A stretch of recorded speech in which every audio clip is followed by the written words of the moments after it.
Bienvenidos a su programa Conceptos en Juego del Instituto de Ciencias Sociales de la Universidad Juárez del Estado de Durango.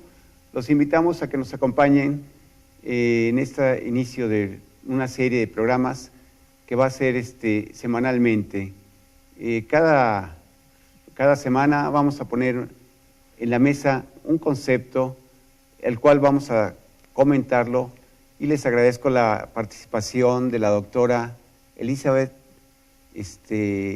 neurogenetista, a Alejandro González, que es filósofo, y su servidor Héctor Marín, investigador del Instituto de Ciencias Sociales. Para inicio hemos seleccionado un concepto de los más universales que hay, que sería la muerte. Pero hablar de la muerte también implica hablar de la vida, es decir, son procesos, uno es el inicio, otro es el final. ¿Qué pasa después de la muerte? ¿Hay una vida más allá de la muerte? Preguntas que son, aparte, también podríamos decir que la vida es inherente al ser humano, o también qué significaría la vida en todo ser vivo, desde los organismos unicelulares hasta ya una complejidad como lo que es el cuerpo humano.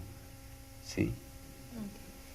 Bueno, vamos a hablar desde diferentes puntos de vista. Como yo soy médico, pues empezaremos a tomar como el punto biológico, y para esto hay que mencionar que la vida la podemos definir ya sea a nivel individual o a nivel celular. Sin embargo, como ya bien mencionaba Héctor, la vida es una serie de procesos, y vamos a tomar el concepto de la célula. Entonces, en la célula, para saber que una célula tiene vida, entra a lo que se llama ciclo celular. El ciclo celular consiste en que nace, crece, se desarrolla, se reproduce y finalmente muere. Este ciclo celular va a tener distintas etapas y con distintos tiempos, de manera que una célula pudiera en determinada circunstancia no reproducirse, quedarse quiescente o pasar más allá.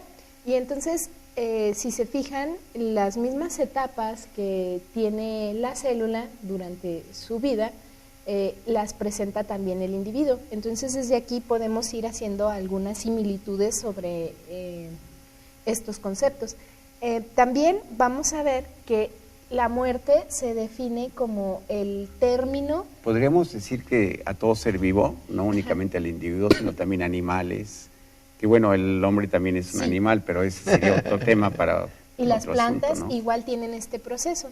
Sin embargo, la diferencia entre pues las plantas y los animales, incluyendo pues al humano, sería como la conciencia de esto, de la vida. Pero sin embargo, la conciencia de estar vivo. Sí, pero sin embargo vemos que tiene esta serie de procesos.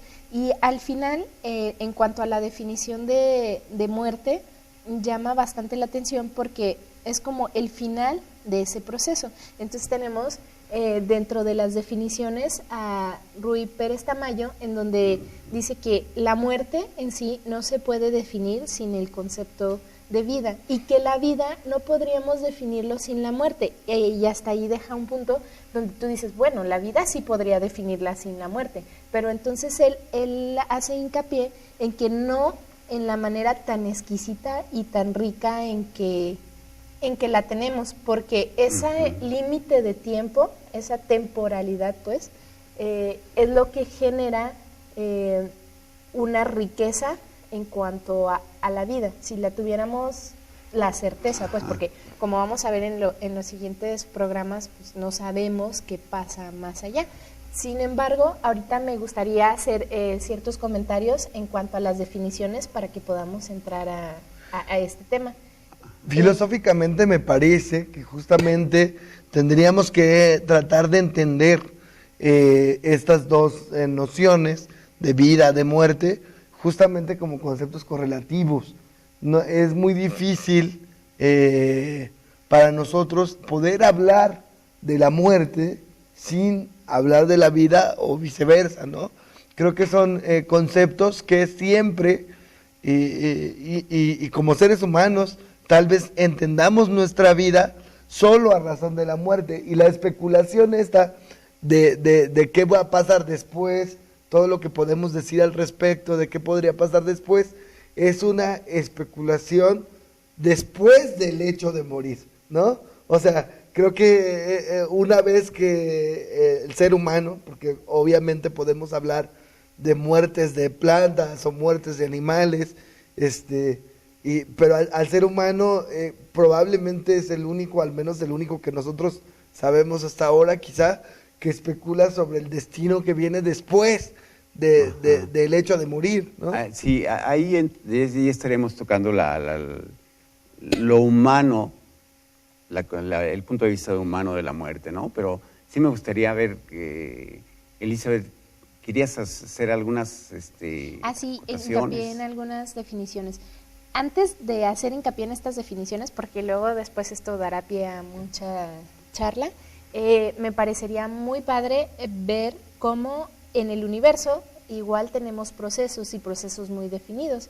Y entonces al momento de decir que la muerte es el fin de esos procesos y que tiene un sentido, entonces podríamos ver cómo a veces nosotros metafóricamente decimos la muerte de esto, la muerte del otro, pero pasa un sentido que ya no es tan metafórico, es decir, es un punto intermedio entre lo literal y lo metafórico, porque entonces podríamos hablar de la muerte del sol, y entonces ya no es tan metafórico porque es el fin de ese proceso.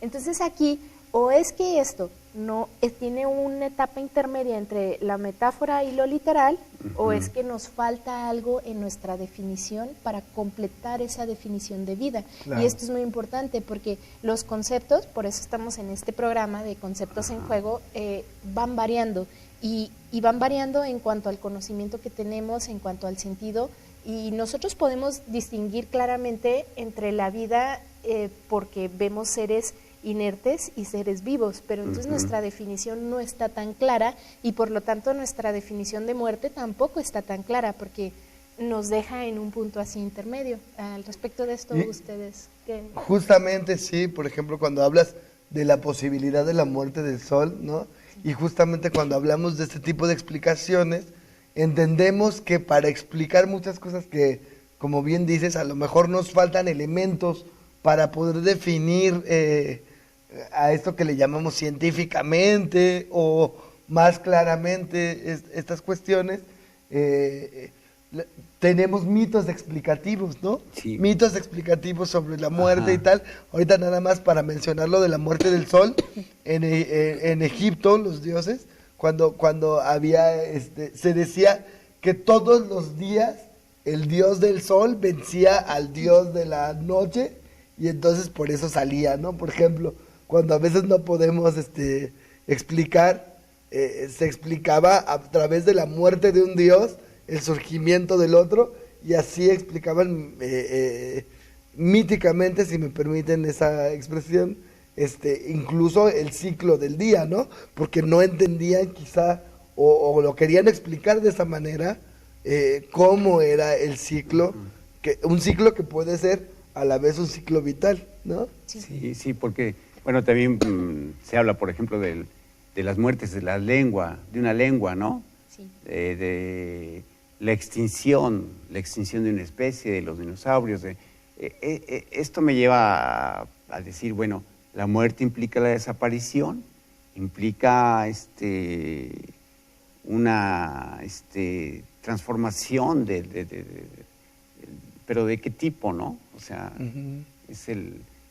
por ejemplo, las células, ¿no? Sí. En alguna ocasión tú nos comentabas de esto de la autofagia en las células y que similar al suicidio. No sé, me gustaría que... Suicidio celular. Sí, No, es que esto es muy importante recalcarlo, porque en la célula tiene 3 procesos de muerte. Y estos 3 procesos de muerte de la célula vamos a ver que tienen grandes similitudes con las formas de morir del individuo. Ajá. Entonces, tenemos un proceso que es por necrosis. Entonces aquí la célula no estaba preparada para morir y muere.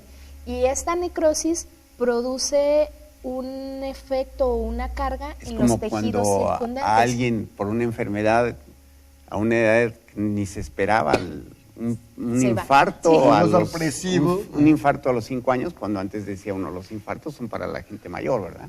Sí, Pero podría entonces ser sería algo así. algo así. Podría ser, a mí me gusta compararlo un poco más con un accidente. Una Ah. persona que está totalmente sana y de repente algo pasa y fallece. Y entonces esa persona, en la mayoría de las veces, dependiendo, no tiene preparado las cosas, no se ha despedido, quedan muchas situaciones inconclusas para la familia, para los amigos, para el trabajo, para todo, y entonces de alguna u otra manera ese trabajo que queda afecta a ese entorno donde esa persona estaba. Sin embargo, por ejemplo, en la célula, cuando ocurre la necrosis, un ejemplo pues de los más explícitos sería la gangrena. O sea, cuando un tejido se empieza a gangrenar, va afectando al tejido circundante y entonces llega el momento en que incluso requieres amputación así. Entonces, eso es una muerte por necrosis.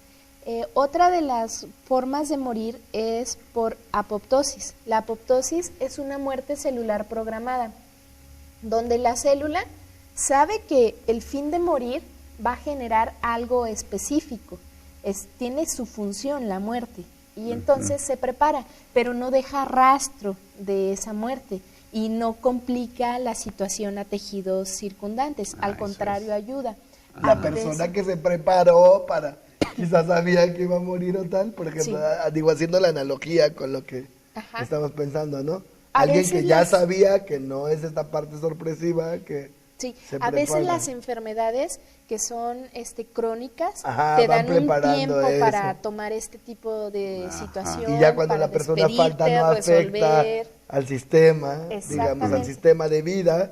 O de al los menos que no lo lo afecta rodean, ¿no? tanto como lo afectaría en un accidente, en algo repentino. Claro. Digo, estas son analogías, no... Sí, sí, Ah, ahorita han de decir Digo, que- la analogía creo que Sí. nos sirve. En cierto Ahorita han de sentido, decir, ¿no? ¿por qué están haciendo este tipo de, No, de pero analogías? Pero cuando hablemos del Pero suicidio y ya, esto... ya Michel va a ser Foucault muy en su importante. libro de la palabra y las cosas, la analogía la sitúa como una de las formas en que uno puede apropiarse del conocimiento. Claro, Sí. claro. Si no tengo un elemento, agarro la analogía y me da la Sí, posibilidad de sí, adquisición sí, de ese sí. conocimiento. Sí, ¿no? sin caer en darwinismo, porque van a pensar que somos darwinistas, ¿verdad? Pero bueno. Bueno, pero entonces, por ejemplo, vemos la función de la autofagia, porque muchas personas han de decir, ¿y cuál es la función de la autofagia? Bueno, pues basta con ver tus manos, o sea, porque tus manos se crearon como un esbozo y estaba todo unido. Entonces, tiene que haber muerte de las células entre los dedos, entre los dígitos, para que se vaya formando la persona, la mano Ajá. como tal. También vemos otra de las funciones importantes de la apoptosis, la podemos mencionar a nivel neuronal. Nosotros al momento de nacer tenemos millones de neuronas, pero algunas de estas, conforme pasa el tiempo, tienen que ir muriendo para permitir la conexión entre entre otras neuronas. Entonces, si tenemos una neurona que tiene que fallecer porque está interponiéndose entre las conexiones neuronales que requerimos para ser muy funcionales, y esta no fallece, va a haber problemas como autismo y otro tipo de circunstancias. Esto es muy importante mencionar, porque si aquí se fijan, necesitamos la conexión entre las dos neuronas y hay una que está interponiéndose. Ajá. Si nosotros tuviéramos la muerte celular por necrosis, quedaría un residuo y ese residuo afectaría de alguna manera, quizá no igual que tener la célula completa, pero ese residuo nos causaría un problema. En cambio, por la apoptosis, aquella célula se lleva una serie de procesos hasta que genera su muerte y desaparece completamente. Ajá. Y esta es importante porque se llevan en diferentes etapas de la vida. Es como cuando podas un árbol, quitas las ramitas que te están estorbando. Ajá. Y permites el crecimiento, o sea, una funcionalidad mayor. Bueno, entonces habría muchas formas de poder hablar. Eso es saber también que somos la parte de un todo, ¿no? Y saber cómo funcionamos a través de un sistema, a través de un sistema de vida, porque al final de cuentas, a nivel biológico, a lo mejor a ese nivel podemos hablar también real y metafóricamente y analógicamente sobre procesos de vida y muerte, ¿no? Bueno, vamos a una pausa, regresamos, no se despegue, permanezca y síganos acompañando.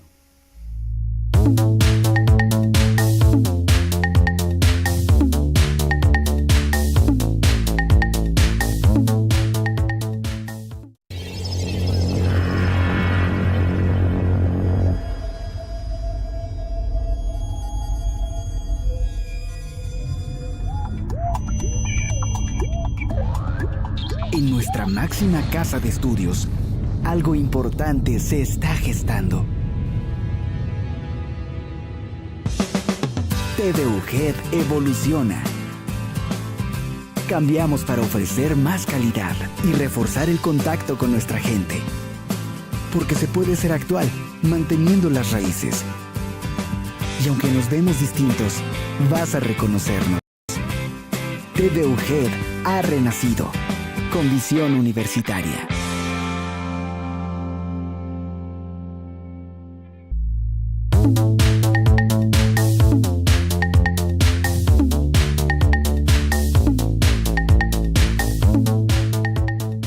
Bueno, hoy estamos de regreso y me gustaría que, Elizabeth, continuaras con esto de los procesos de muerte, de analogía de la célula, de la vida y la muerte. Ok, perfecto. Entonces ya habíamos mencionado que tenemos un proceso de muerte que es la necrosis, que pues va a dañar un poco a los tejidos circundantes. Un proceso que es la apoptosis, es una muerte celular programada donde no se deja residuo y se prepara todo, pero esta ya está dictada. ¿Por quién está dictada? Pues por la información genética que tenemos, ¿ok?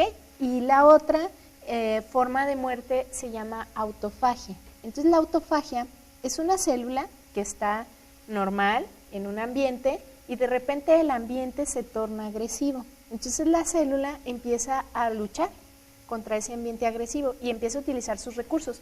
Pero llega un punto en donde estos recursos la célula empieza a ver que se están agotando y entonces ella prevé que si no empieza un proceso de apoptosis va a morir por necrosis. Entonces empieza el proceso de apoptosis. Y al empezar este proceso de apoptosis, hay un punto en donde ya no puede retroceder. Es decir, si el factor ambiental es muy agresivo, aunque lo retiráramos, si ya llegó el punto en que la apoptosis ya no es reversible, la célula va a morir.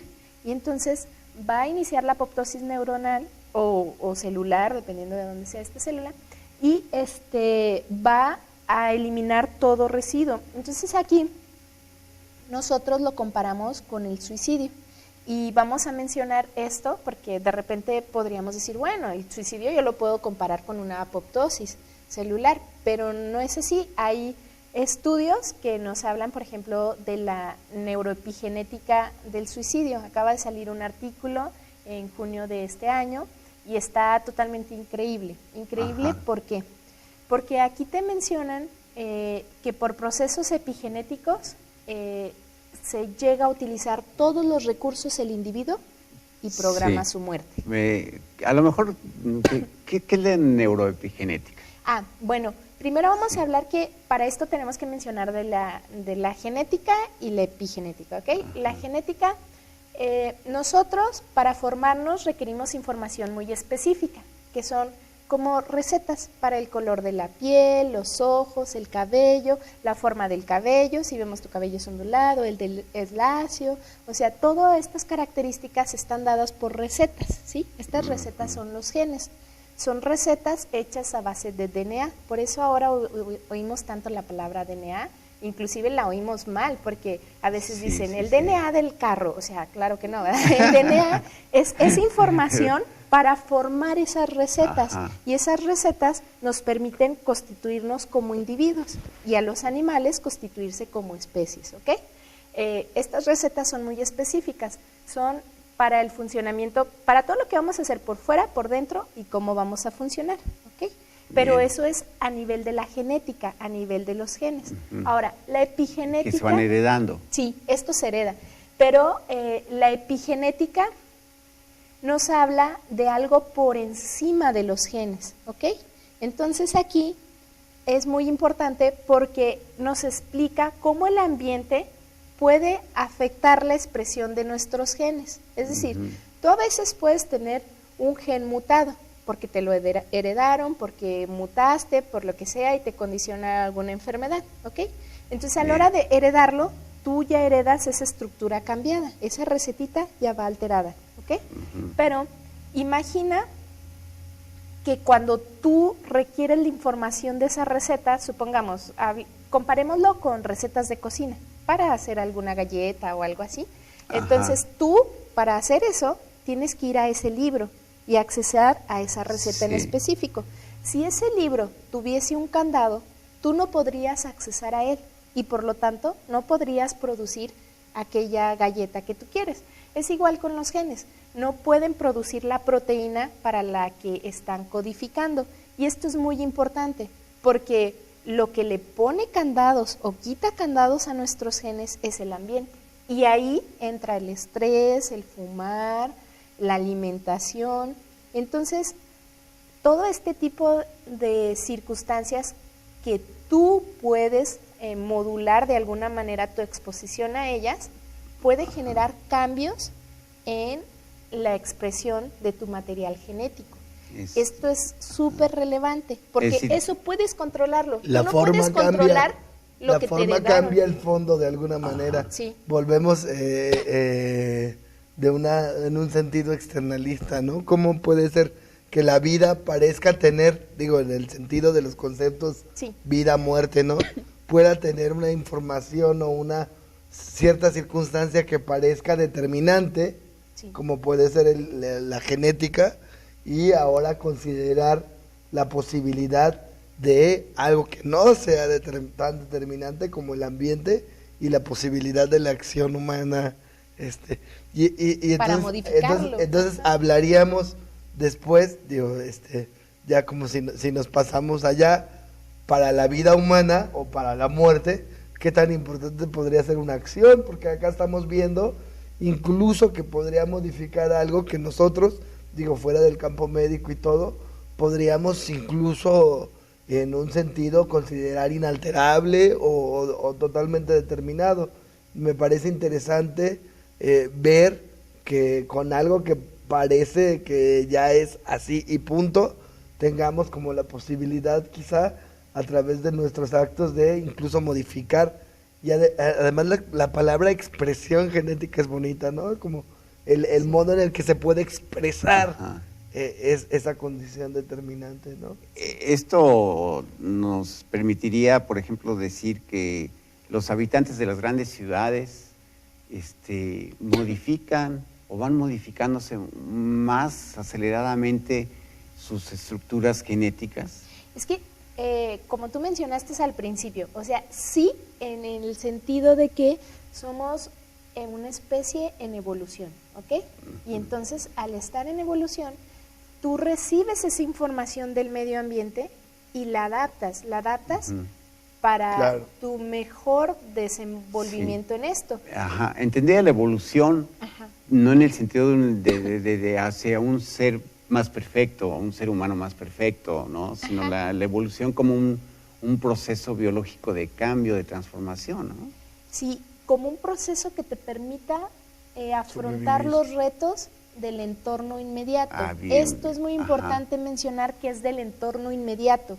¿Por qué? Porque nosotros tenemos genes para muchas circunstancias. Pongamos un ejemplo. Tenemos genes que nos permiten ahorrar energía. Entonces, si yo empiezo a quitar los candados, a quitar los candados de esos genes, porque hay periodos de hambre, porque no me alimento bien, por mil y un circunstancias, ya quité los candados de esos genes. Entonces se van a estar expresando. Cuando mi situación, que ya no es inmediata, sino ya a mediano y largo plazo, mejora, entonces yo puedo llegar hasta una obesidad extrema, ¿ok? Porque yo permití que esos genes se estén expresando. Estos genes nos permiten adaptarnos de modo inmediato, pero a largo y mediano plazo no siempre es lo mejor. Entonces, nos puede llevar a una insostenibilidad del individuo. Y esto lo vemos en muchos de los artículos que están saliendo. Hay artículos que hablan de cómo el estrés puede modificar a manera transgeneracional. Como que este artículo realmente me impactó cuando lo leí, porque no podía creerlo. Dice que los hombres que han tenido estrés postraumático heredan a sus hijos, por medio de la epigenética, heredan un fenotipo, es decir, unas características que podemos ver, ansioso y depresivo. Entonces, esto es porque... Cuando hablas de estrés postraumático, ¿a qué te...? Bueno, es que el estrés postraumático tiene sus características para poderlo describir, pero es aquella situación en donde el individuo se ve amenazado y entonces genera una serie de procesos que incluyen procesos hormonales, donde se empieza a liberar cortisol, y entonces son unos procesos que lo ponen a la defensiva. Entonces el individuo, al haber sufrido este tipo de estrés, libera este tipo de hormonas y genera una serie de procesos que afectan incluso sus células que van a transportar la información a la siguiente generación. Entonces, en los espermatozoides, él genera unos RNA no codificantes, que ahorita no vamos a ahondar mucho en esto, pero sabemos que es por esto que transmite ese fenotipo a sus hijos. Y esto es importante, porque ¿qué les está diciendo? Que el entorno es un entorno muy difícil y que tienes que estar como a la defensiva. Si a ti se te pasa algún detalle, te puede costar la vida. Entonces, por eso genera este tipo de herencia transgeneracional. Y no van modificadas sus recetas, sus genes no, pero el encendido y apagado de estos sí va modificado. Y esto es muy importante porque a lo mejor a él le tocó una situación muy extrema, pero al hijo ya no. Y entonces al hijo ya a corto plazo no va a requerir eso, pero ya lo trae activado.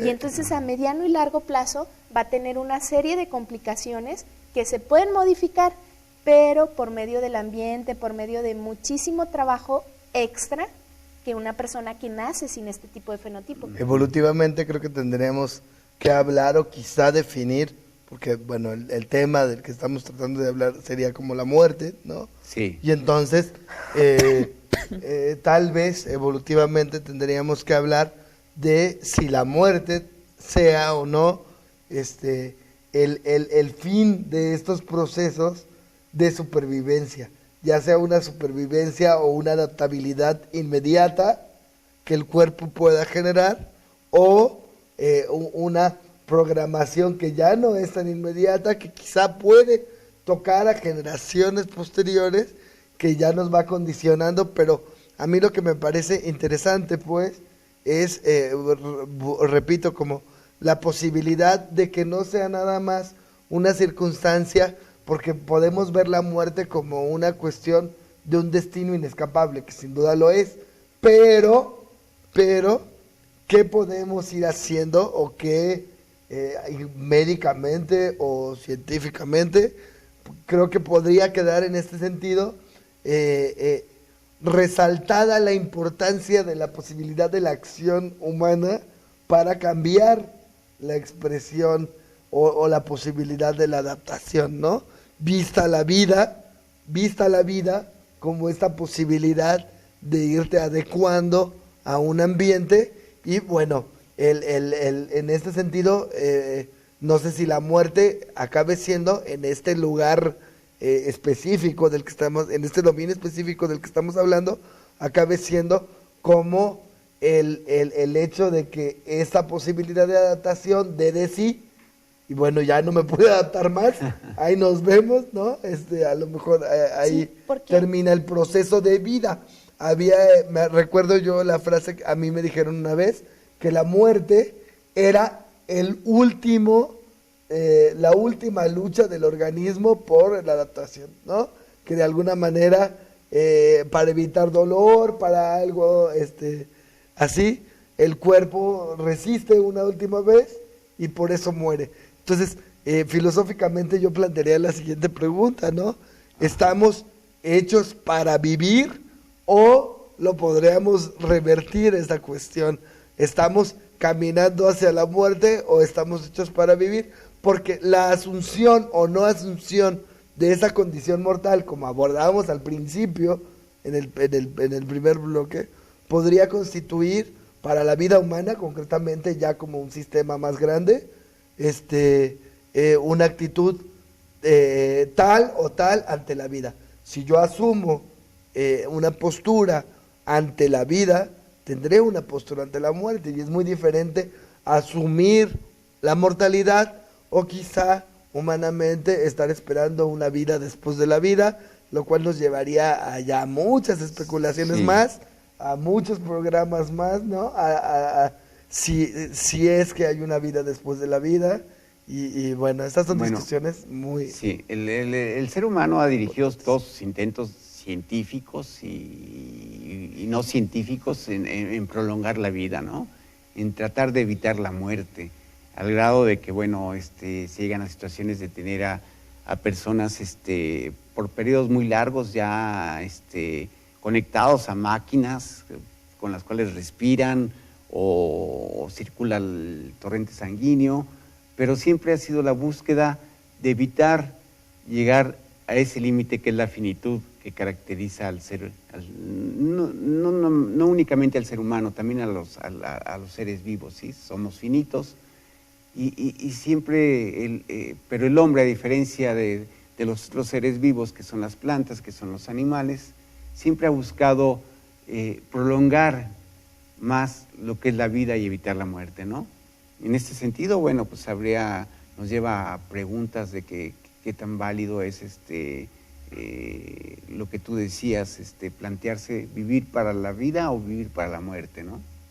Y esta posibilidad y este afán de prolongar la vida, la experiencia vital hacia un extremo, nos lleva a conclusiones, bueno, desde manifestaciones artísticas, como la posibilidad de los robots, ¿no? Todo lo que está sucediendo ahora, sí, que puede resultar hasta siniestro en la negación de la condición mortal, ¿no? Bueno. A Futurama con las cabezas ahí, guardadas sí, en el agua, ¿no? Para vivir por siempre, ¿no?